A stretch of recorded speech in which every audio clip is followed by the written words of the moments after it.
শুভ সকাল। মনোবল স্ফুরিত হোক মনীষীদের জীবন থেকে মানুষের জীবনে।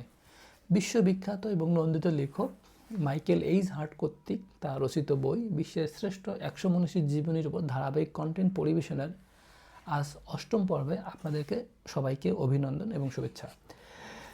আজকের পর্বে রয়েছেন শ্রী চৈতন্য মহাপ্রভু। শ্রী চৈতন্য মহাপ্রভু ছিলেন ভক্তি আন্দোলনের মহান সাধক এবং বৈষ্ণব ধর্মের অন্যতম প্রবর্তক। তিনি 1486 খ্রিস্টাব্দে 19শে ফেব্রুয়ারি নবদ্বীপ বর্তমান মায়াপুর পশ্চিমবঙ্গে জন্মগ্রহণ করেন এবং তার জন্মের তারিখটা দোল পূর্ণিমা হিসেবে পালন করা হয়। শ্রী চৈতন্য মহাপ্রভুর পিতার নাম ছিলেন জগন্নাথ মিশ্র, মাতার নাম ছিল শচী দেবী।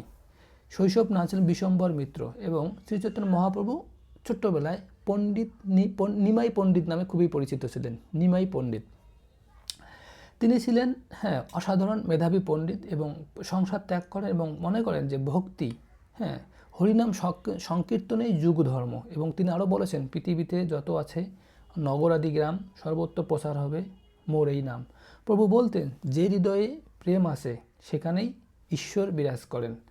এবং জানি যে প্রভুর বিবাহিত প্রথম স্ত্রী উনি হচ্ছে সর্পদংশনে মৃত্যুবরণ করেন এবং পরে বিষ্ণুপ্রিয়া নামে তিনি দ্বিতীয় আরেকবার বিয়ে করেন। তো প্রভুর অনেক লীলা দর্শন আছে যে মধ্যযুগে সে সময় বাংলার সুলতান ছিলেন হোসেন শাহ এবং তার দুজন রাজকর্মচারী সাকর মল্লিক এবং দবির শাহ। প্রভুর প্রেম, কৃষ্ণ প্রেম, ভক্তি এবং সবাইকে একত্রিত করার প্রচেষ্টা দেখে তারা ওই প্রভুর শিষ্যত্ব গ্রহণ করেন। এবং আমরা জানি যে প্রভুর মানবীয় চেতনা, জাতি ধর্ম বর্ণ নির্বিশেষে সকলের প্রতি ভালোবাসা। শ্রী চৈতন্য মহাপ্রভু কোনো ধর্ম প্রতিষ্ঠা করেননি, কোনো গ্রন্থ রচনা করেননি, কিন্তু তবুও তিনি সবার হৃদয়ে ছিলেন। আমরা এখানে জানি যে হোসেন শাহ এবং প্রতাপরুদ্র এদের যুদ্ধ উনি থামিয়েছেন তাদের ভালোবাসা দিয়ে।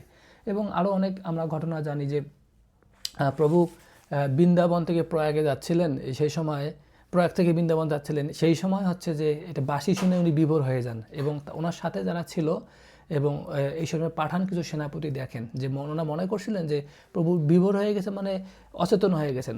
তো তখন তারা মনে করছিল যে তাকে বিষ পান করেছে, হয়তো বিষ পান করে সঙ্গীরা তার সব কিছু লুট করে নিচ্ছে। পরে তারা ওই সঙ্গীদেরকে ধরার পর প্রভু তখন অচেতন হয় এবং ওনার কথা শুনে ওই শিষ্যরাও ওই পাঠান সেনাপতিরাও তখন কিন্তু শিষ্যত্ব গ্রহণ করে।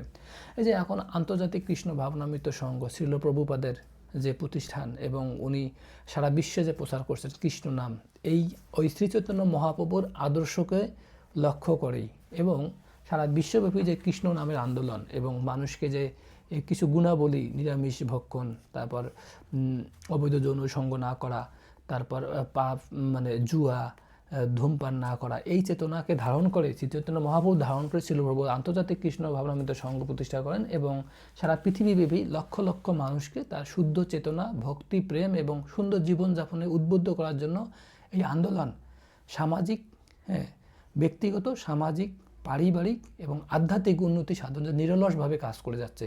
এই ভিডিওটি দেখার জন্য সবাইকে অনেক ধন্যবাদ।